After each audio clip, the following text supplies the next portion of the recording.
Today we're going to talk about energy metabolism with a focus on the B vitamins. When we look at the B vitamins, there are 8 of them: thiamine, riboflavin, niacin, biotin, pantothenic acid, B6, folate, and B12. We'll be talking about the major functions of the B vitamins in terms of energy metabolism and blood health in this lecture.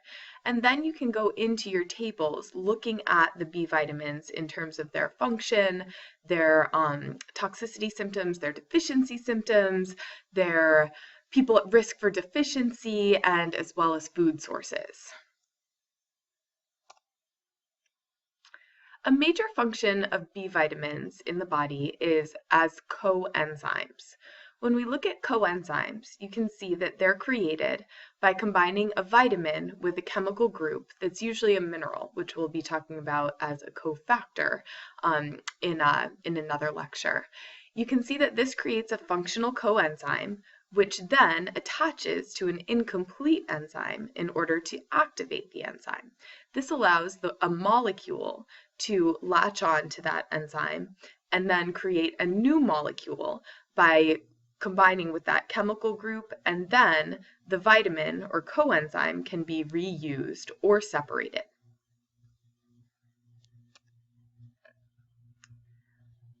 As you can see here, we've gone through protein, carbohydrate, and fat metabolism, and now we can see how vitamins are used in metabolism in order to help us support the energy that we're extracting from the carbohydrate, protein, and fat in turning into ATP.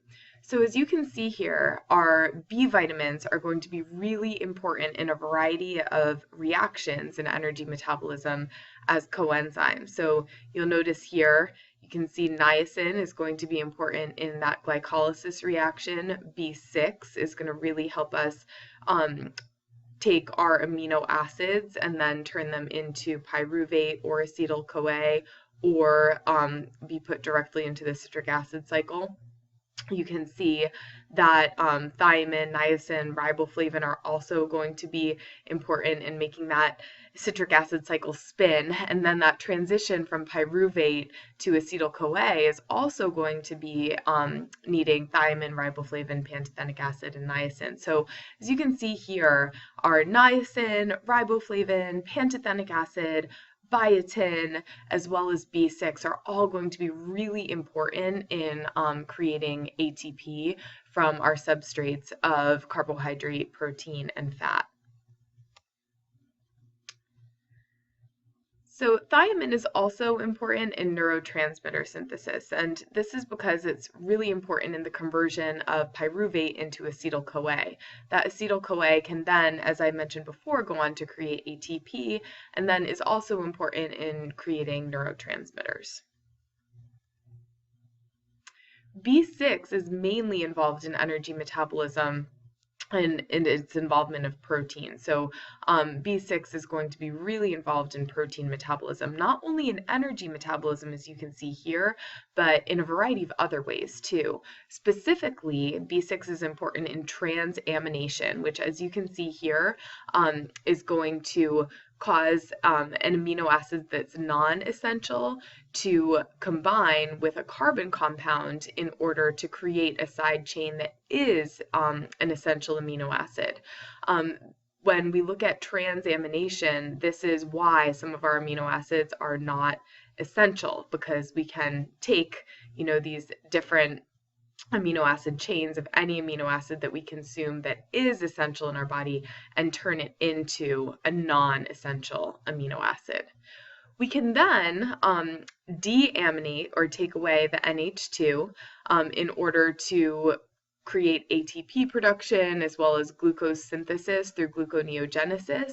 We can also cause some decarboxylation reactions to happen, and this is going to help to promote neurotransmitter synthesis. So the decarboxylation reactions are going to remove the acid group from the amino acids, so then they can be used to synthesize the neurotransmitters. In addition to energy metabolism and neurotransmitter synthesis and transamination, other two B vitamins, B12 and folate are going to interact with B6 in order to reduce homocysteine levels. High homocysteine levels in the blood have been a biomarker that is associated with increase in risk of cardiovascular disease. So homocysteine levels can be lowered through B6 in terms of acting as a coenzyme. So homocysteine can be converted to cysteine. So if somebody's B6 deficient, then homocysteine levels might rise because that reaction of homocysteine to cysteine can occur.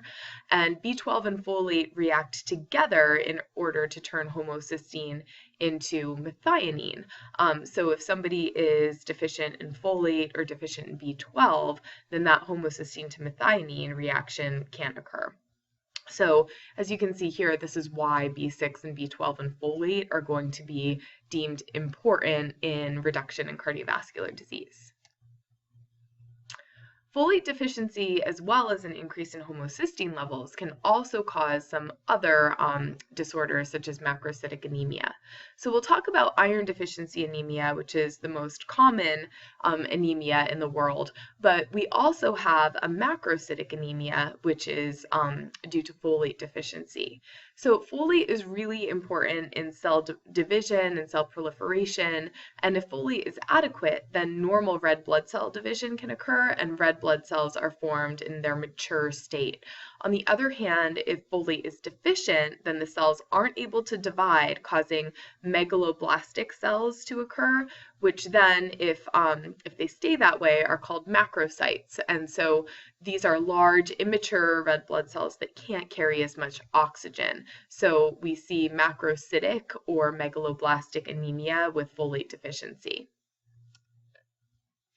Folate deficiency also can lead to neural tube defects. So the neural tube is going to close in about the first 28 days of pregnancy, and this is going to create a protective layer over our spinal cord, and then also a protection against our brain. So we can see that if somebody has a neural tube defect, such as spina bifida, which we've seen here, if the neural tube doesn't close low, or brain encephaly, which would happen if the neural tube doesn't close up here, you end up having birth defects. So the problem is that a lot of people don't know that they're pregnant within the first 28 days.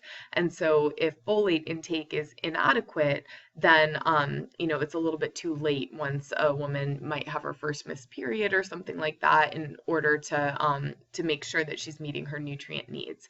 So therefore, we fortify a lot of our foods with folic acid, which is a supplemental form of folate, in order to prevent spinal bifida and other neural tube defects.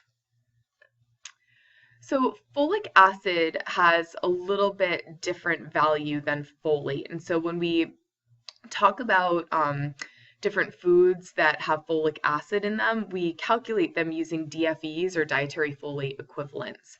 So folate listed on labels of fortified foods is primarily this folic acid, which has been added to those foods in order to prevent neural tube defects and other folate deficiency symptoms.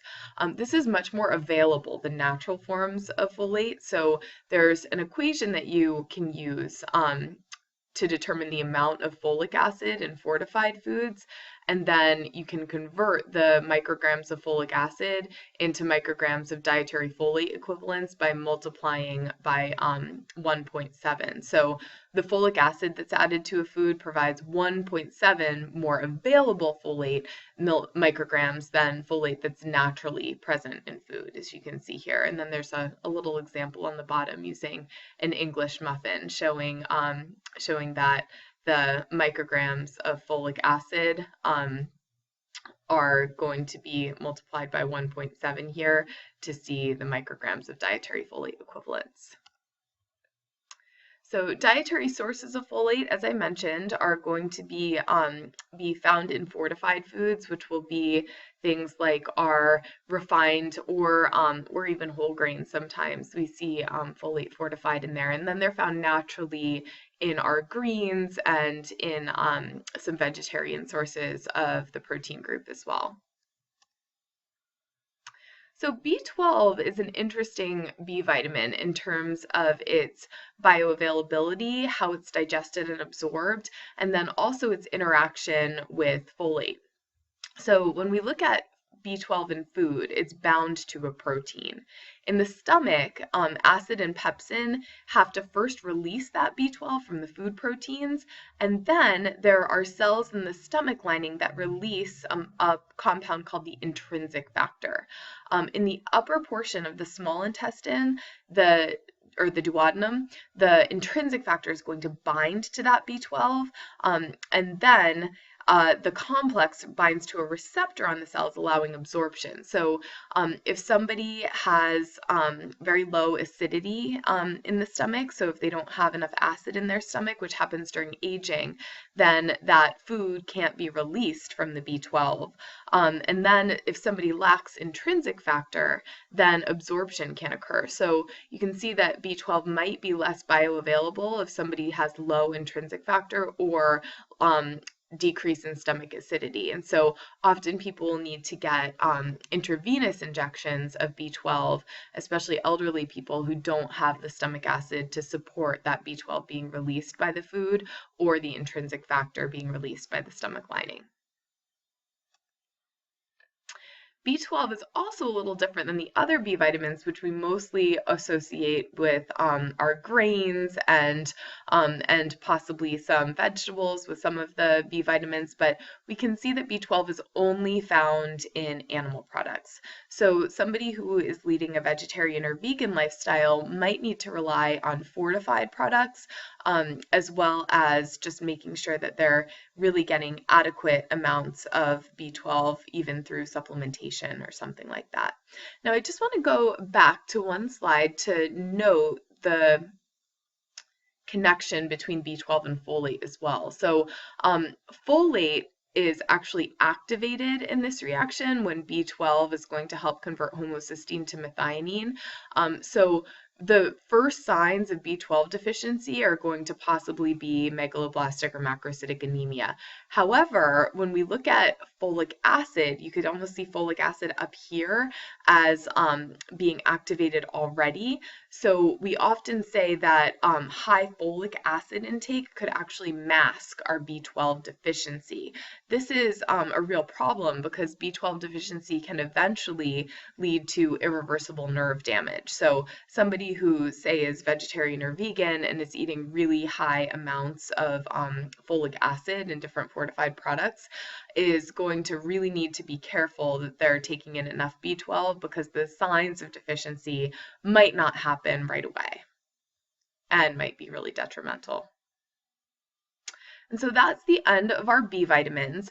I didn't go into a lot of the specifics with the functions, toxicity, and deficiency symptoms, as well as food sources of each individual vitamin. So make sure to refer to all of your tables in order to see the thiamine, niacin, riboflavin, biotin, pantothenic acid, folate, B6, and B12, really go into those tables to understand the different consequences of toxicity and deficiency, as well as food sources of each of those vitamins.